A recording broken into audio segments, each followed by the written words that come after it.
تنها صداست که میماند. گنج شایگان. از گذشته ها، ناگفته ها و ناشنیده ها. در پادکست سلیم ایوبزاد.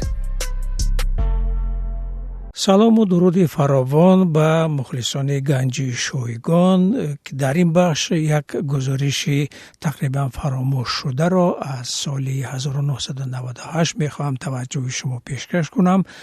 این گزارش تاریخ عجیب دارد. اولا اینکه هنگام یک سفر، هنگام در رخصتی در امریکا بودن، وقتی شنیدم که شاعری شناخته تاجیک بازار صابر در سیاتل است، پرواز کردم به سیاتل و چند روز با هم بودیم با این شاعر توانا و این گزارش را آماده کردم. صحبت‌های زیادی داشتیم و گزارش پخش شد در همان سال 1998 در ماه اپریل بود به نظرم. و شاعر همیشه سوالهای زیادی از من میکرد که برای که پیش از آنجا در تاجیکستان بودم و بسیار میخواست درباره وضعیت در تاجیکستان، وضع مردم، زندگی، بازگشت پناهنده ها، امضای قرارداد صلح و غیره معلومات بیشتر بگیرد. و اما جالبی این گزارش در آن بود که بعد از پخشش در حکومت تاجیکستان عقیده پیدا شد، اندیشه پیدا شد که باید بازار صابر را به وطن برگرداند. من فکر میکنم آن چیزی که شاعر در این مصاحبه گفت خیلی و خیلی تأثیر بخش بود و خیلی کارگر بود به ذهن و احساسات شنونده و همین ها سبب شد که عقیده با هر راهی که باشد شاعر را برگرداندن به وطن در بین اعضای حکومت تاجیکستان پیدا شد و آنها با من تماس گرفتند. یادم است که این تماس از جانب عبدالمجید دوستیوف صورت گرفت که آن وقت شخص دوم در هیرارخی حکومت تاجیکستان بود و از من خواهش کرد با بازار در تماس شوم و بپرسم که آیا اگر راضی خواهد بود که یک هیئت حکومت به نزد او رود برای دعوت کردنش بازپس به وطن. و اما چیزی شد که وقتی من با شاعر این موضوع را مطرح می‌کردم، چیزی شد که سبب شد که بازار گفت نه من نمیخوام برگشتن. نمیدونم به چی بستگی داشت، ریشهش چی بود، سببش چی بود. بر ترتیب این بازگشت آن وقت صورت نگرفت، هرچند که خیلی خیلی سر وقتی می بود. شایدم تأثیر خوبی می داشت هم به خودی شاعر، به سلامتی و به ایجادیاتش، به راه و رویشش و غیره. بر ترتیب حالا این گزارش را با هم بشنویم و در آخر باز عنوانش هم بود که چرا نمی آیی. با هم بشنویم و بعد از آن باز یک دو فکری هست که من برایتان خواهم گفت. در راه هستید مهمانی یا در جای کار. علاجه خواندن ندارید؟ امکان دیدن هم پادکست رادیوی آزادی را بشنوید. نقل گوشکی تنها برای شما در وقت دلخواه و جای دلخواه. پرنده های مهاجر بلانه برگشتند. دوباره صدای چهچها بلند شد. غریب و مسافران هم برگشتند و دیدند نهال پس در که به قدشان برابر بود چناری سرشاخ و بر شده است. به زیر آسمان وطن که ستونش از استخوان پدر است بازگشتند. این مضمون یکی از آخرین شعرهای بازار صابر است که در سیاتل امریکا نوشته شده. ردیف مصرع‌ها چنین سوال است: چرا نمی آیی؟ هزار داغ به دل لاله‌زار فیض‌آباد، دوباره خون جگر شد چرا نمی آیی؟ شاعر که نیمش در تاجیکستان است و نیمی دیگرش در امریکا از خود می پرسد، خودش را دعوت می کند که چرا نمی آیی؟ گمان میکند در وطن کسی او را به یاد نمی آرد، فرا نمی خواند، از او نمی پرسد. گفتمش که اشتباه میکند. مهاجران، آنهایی که در کشور دیگر مقیم میشوند، گمان میکنند که دوره نوی زندگیشان آغاز یافته است. همه چیز نو، آدمان نو، مناسبت‌های نو و دورنمای نو. بازارصابر بر این است که هیچ چیزی در عمرش به پایان نرسیده و هیچ چیزی نوی سر نشده است. تنها پژوهش اسرار خویشتن و زندگی عمیق رفت پیدا کرده است. در محیط بیگانه در تنهایی بیشتر و بیشتر به خود غرق می شوی. اما خود چیستی؟ آیا فشرده یادبودها و گذشته ها نیستی؟ پس در واقع دوره نو سر نمی شود. کارت تکراری گذشته هاست. در این کاوش ها شاعر بازارصابر دریافته است که همه عمرش عبارت از برخورد نور عشق به سنگ سختی روزگار بوده است. بازار شوخی می کند، می خندد، می گوید از همه چیز راضی است، می گوید خود را احساساتی و یا شکسته روح نمی شمارد، ولی ساز تار ترنگ درد او پنهان مانده نمی تواند. اصلا هر آنچه من می گویم کوشش بافتن دیباچه سخن است در قفس تنگ فرصتی برنامه. با آنچه او می گوید چی می توان افزود؟ تنها این که خانه‌اش آباد و زیبا، مجهز و پوری گندم است. اهل بیتش صحت و سلامت و به کار و تحصیل مشغولند. گهگاه به دانشجویان امریکایی درس زبان تاجیکی می دهد و در نشست‌های ادبی شرکت می ورزد. در آرزوی خوانندگان تاجیکستانی خود است، هرچند نمی خواهد اقرار کند. در یکی از شعرهای تازه‌اش می گوید: از وطن وقتی که می رفتم یادم از او در فضا می رفت. از وطن وقتی که می رفتم یادم از او در فضا می رفت. دادم از او در هوا می رفت. گفتم از روی هوا خط می کشم روی وطن را. بعد از این بگذار بگذار، من نبینم روی او را، اون نبیند روی من را.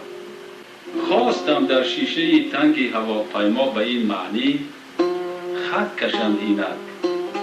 خواستم در شیشه تنگ هواپیما به این معنی خط کشم اینک، ولی آن شیشه را ناخواست بوسیدم. ولی آن شیشه را ناخواست بوسیدم. چون دلم میخواست بوسیدم.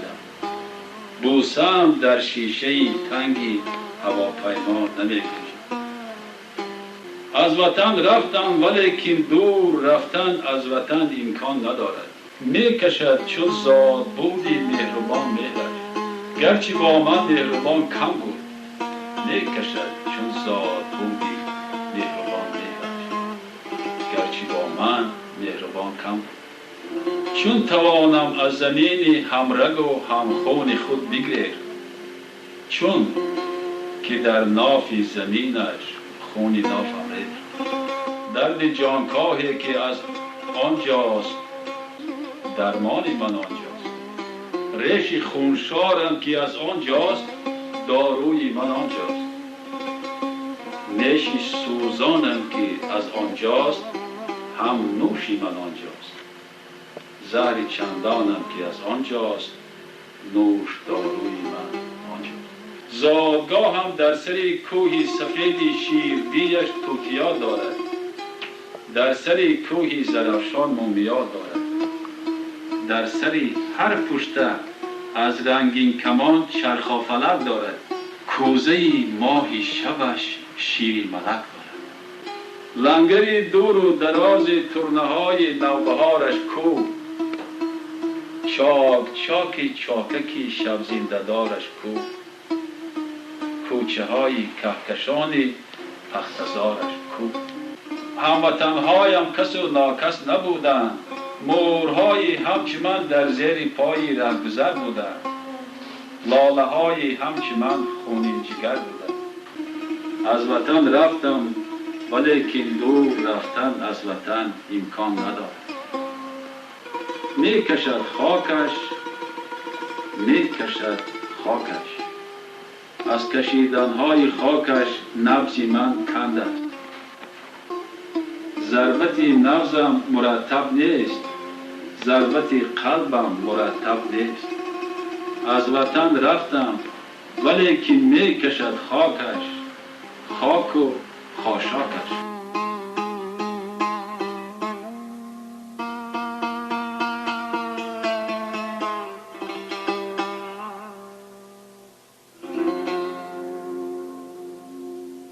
اینک یکی از کوچه های سرسبز و زیبای سیاتل در مهمانخانه روشن و وسیع که از تیره‌اش کوههای جنگل پوش و سرسفید نمایانند، شاعر خلقی تاجیکستان بازار صابر به سوال من درباره نظر او بر رویدادهای اخیر وطن چنین پاسخ می‌دهد. در این موضوع یگانه چیزی که مورد توجه و اعتبار و مورد گفتگو است همین از مسافری و غریبی و دربدری به وطن بازگشتن مردم است. واقعا من خودم یه چیز میدانم که این چیزی است که آدم دربدر باشد، از وطنش، از دوستا و شناس و خویش و تبارش دور باشد. این مثل که در این دنیا آدم هست یا نیست، مثل همین که گویا که هست و گویا که نیست. به همین ما از همین که خودم این چیزا بسیار خوب احساس کردم در این چند سالی که من در تاجیکستان نیستم و همیشه دربدر بودم، از اینجا باز اینجا، از اینجا باز اینجا و جای اقامت با اعتمادی هم نداشتم. میدونم که مردم چی روزهای اثر گذراندن و اینا همه با بیشتر بچه دار بودن، کودک زیاد. تاجیک جا که میرود همین بارش در گردنش است، بچیم همین گهواره و کودک چودک است گوشه که میرود و همین چیز خود در خارج باشد خود در داخل همیشه در همین بار دوشی مرد و زنی تاجیک است. و اینچه من احساس میکنم دلم میسوزد و دلسوزی من با اونا هیچ ضرورت ندارد، زیرا من با اونا کمک کرده نمیتونم. امکان کمک دارم ولی دستی کمک ندارم. همیشه میگفتم که باید که مردم بیچاره از خارج بگه خارجه بهشت نیست برادر. در روی زمین بهشت وجود ندارد، این گپی دروغ است. در هیچ جا بهشت نیست. بهشت همون وطنی خودت است، هیچ جا بهشت نیست. ما سراسر دنیا را گشتیم، در اروپا هم بودیم، در آمریکا هم بودیم، در ایران و افغانستان هم بودیم، در هندوستان هم بودیم و فهمیدیم که بهشت آنجا که آزارش نباشد، کسی را با کسی کارش نباشد و همین وطنت است، دیگه جای دیگری نیست. من شعر نوشته بودم که اگر من بر نام مردم شعر نوشته بودم، نه که از نام خودم که به واسطه که مثلا اگر من از خارجه برمیگشتم من خس خاری کوچه ها را بوسه میکردم، میرفتم همون پوشاقای خربوزه که در کوچه پتاز که پرتافتن همون را بوسه میکردم. میدانن که مردم قشاقند، گشنند، نان ندارن، بیچارند، لوچ برهنند. نگه این چیزا در پیش غریبی چیزی نیست. این چیزا در پیش غریبی یک آدم که مثل که یک ماهی از آب بیرون پرتافته شده است، این خیلی است. این چیزا چیزی نیست. از همین نظر من میگم که من بسیار با جان دل تمام مردمی که از سرزمین های خارجی، از دربدری، آوارگی، بی سر و سامانی برگشتند شخصا تبریک میکنم، تهنیت میگم، آفرین میگم که زنده باد که مردم دوباره به سر خانش و به سر دیگ و دیگدانش برگشت. مثلا در کشورهای مثل افغانستان یا ایران شما رفته از یک کارخانه یا که از یک مغازه‌ای که برای بیچاره هست، برای یتیما هست، برای دربدرها هست، برای آوارها هست، برای به خانه و به کوی مردم هست، شما اینطوری چیز پیدا کردن نمیتونید. من در امریکا میرم، اگر در صورتی که هیچی نیابم خوردنی میرم در همینطوری آشخانه هست، میرم در اون آشخانه نان میخورم، یا میرم در همینطوری مغازه هست که میرم یک سر لباس میگیرم که با من کسی نمیگه که تو کیستی میرم همون مفت میگیرم. میگه در افغانستان ایران این کارا نبودن و اینا را این چرا آرزو میکنن و این مردم ما در همون محیط بودن که همه چیزا کاملا نبودن و مثل که از آسمان به زمین افتاده بودند. از آسمان به زمین افتاده بودند و بسیار سختی مثل که از آسمان به سنگ، مثل که سری آدم به سنگ میزنند همینطور افتاده بودند. استاد یکی از نویسنده هایی که سالهای زیادی عمر در هجرت گذاشته است می نویسد که سالهایی رو که من بیرون از وطن زیستم سالهایی هستند که من آنها را نزیستم. شما با این فکر راضی بودن میتونه؟ بالکل درست گفته است. کی گفته؟ حرفی کی؟ این حرفی ورگیس پتراسیان است. بهترین کاملا درست گفته. پس شما من نان دارم بچیم، نان دارم، خانه هم دارم. امریکا به من کمک هم میکند. خب همچنین برای من سر و لباس و نان و جهاز منزل برای من کاملا لازم نیست. من همه اینجا حتی مفت دارم اینجا دارم. مفته که من اینا را برای اینا زحمت نکشیدم. میگه چیزی که من ندارم در مقایسه با این چیزا مثل هست که من بیشتر از دست دادم آمدم در دوزخ میشینم. همه چی هست بالای دوزخ من. مثلا دوزخ من چطور دوزخه؟ دوزخ من همی که همه چی فراوانی است. مثل چی ندارم؟ زمین، من در میان زمین و آسمان بشین یک موازینت ندارم. مثل که معلق هستم، نمیدونم در کجا بشینم. یه معلق چیزی معلق، مثل که یک گرد گله که پف میشه در هوا. این همینطوری چیز. و برای من که ما دیگه جوان نیسته، برای من زمین در کار است. پای ما در زمین نیست. پای ما در زمین نیست. خودم هستم، خانه هم هست، نانم هست، پایم در زمین نیست. این همه تصور کنید چی هست اینه؟ ما پایم در زمین نیست. جایی که پایم مانم اونم نیست. این چیزا هست. ما آدم احساسی زیاد نیستم و احساسی زیاد هم نبودم. هرچند که موارد میشد که احساسی باشم، مثلا ولی احساسی زیاد نیستم. من همین چیزا را با تأخیر، با تأمل همش اثر گذراندم. من اصلا هیچ کس شیر و اسرار و گپ و حرف من پنهان نکردم. ما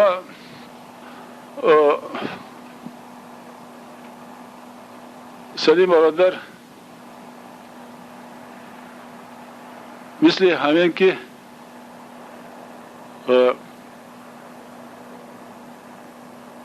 یک آدمی که سرگذشتش گم کرده است. سرگذشت داشت، مثلا یک سرگذشتش مثل که یک آدمی که همه مغزش شورانده باشند، مغزش شسته باشند. سرگذشت داشت، لیکن همون سرگذشت ما گم کردم. من دیگه گفتن نمیتونم که ما چی داشتم بگیجا بود. میدانم که من در زندان بودم، میدانم که من مثلا در اتفاق نویسنده‌های تاجیکستان تمامی همه چیزی بودم خوش نداشتن. مثلا اینا در خاطرم کم و بیش مانده است. مثلا میدانستم که همین که ما کمونیستایی که من در اون زمان اینا را چشم دیدن نداشتم، هرچند که حاضر به اونا حتی توجه دارم، اونا با من خوشی نداشتن. میگفتن که خب اونا خودشان چیزی نبودن، با من میگفتن که شوروی را دوست نمیدارن. و از اونجا آمده که تا همین زمان به گاه به خاطر میاد که مثل که همه مغز شسته باشند و به خاطر میاد همه جایی که میاد به خاطر که فلان چیز بود، با یک مثل که همین سایه ها دوباره رنگ میگیرن، نمیتونه با پیدا میشه. ما خودم جبر دیدم نمیشمارم و یک آدمی شکسته هم نمیشمارم و گمان نمیکنم که مثلا یک آدمی فرض پسیمیست باشم. من خودم پسیمیست هم نمیشمارم، لیکن چیزی واقعیه همیشه به من تاثیر کرد و تاثیر میکنه. این همین کاری که در تاجیکستان میشه، فرض کنید مرد گشنگی مردم آرد نمیرسد، خشت باری من از نام بیاردی به قشاقی میشنوم از مردم، دلم میسوزد مثل که میگم که یک فریاد کنم که در فریاد مرا کی میشنواد اینجا که آسمان بلند زمین پست کی میشنواد اینه؟ همین خود از خود به اختیار این کارا میکنم. میگم که فریاد کنم. صحبت چندین روزه ما با استاد بازار صابر به پایان میرسد. او ما را تا ایستگاه گسل میکند و میخواهد خود را خرسند نشان دهد. همه در جلسه داشتم. باید شعر نوشتم نگه نوروز بهار اومد، نوروز بهار اومد دل دغدغه‌گر شد. ابر اومد تیر مادر باران شراره شد. ابر اومد تیر مادر باران شراره شد. خود کم گرفت. تلخم پای کف. یک گنده پیار اومد که گاوی شهید جرشی.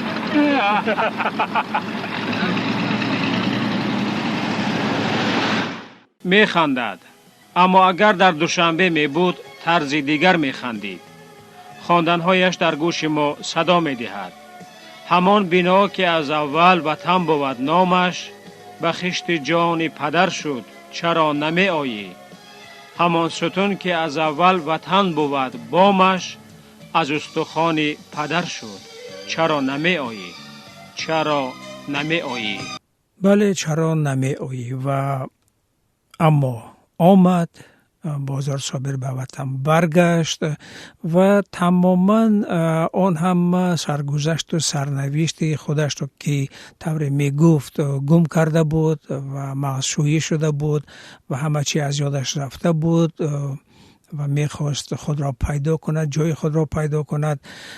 تماما به طرز دیگر، به شیوه دیگر پیش رفت و خب آنهایی که به سرنوشت شاعر توجه دارن از این آگاهند. من فقط یک چیز گفتنی هستم که بازار صابر نه تنها یک شاعر، یک انسان، یک شهروند، بلکه یک پدیده است، یک پدیده خاصی است که باز نسل‌های زیادی تلاش خواهند کرد که راز آن را برای خودشان باز کنند، درک کنند، فهمند که چرا چنین کرد و چرا چنین گفت. در حال حاضر از روی آن نشست و برخاستی که با این شاعر توانای تاجیک داشتم، فقط یک چیز گفته میتوانم که در دوره‌های گوناگون زندگیش او در حلقه افراد گوناگون افتاد و زیر تاثیر آنها بود و این خصلتی بسیار جالب داشت که هر سخنی زیبا، هر سخنی نشانرس، هر سخنی عجایب خاطرمان یا که شاعرانه او را مفتون میکرد و از دنبال خود میبرد و احتمال زیاد در هر دوره زندگیش آنهایی که توانستن با چنین جمله های زیبا، با چنین برق و زرق گویم او را به طرف خود کشند و به منفعت خود گاهی استفاده و گاهی سوء استفاده کنند. این چیزها اتفاق می افتاد در گذشته و در نهایت در پایان عمر نیز با او چنین بازی کرد. پایان پادکست گنجی شایگان. خدا نگهدار. در راه هستید، مهمانی یا در جای کار. علاجه خواندن ندارید؟ امکان دیدن هم پادکست رادیوی آزادی رو بشنوید. نقل گوشکی تنها برای شما، در وقت دلخواه و جای دلخواه.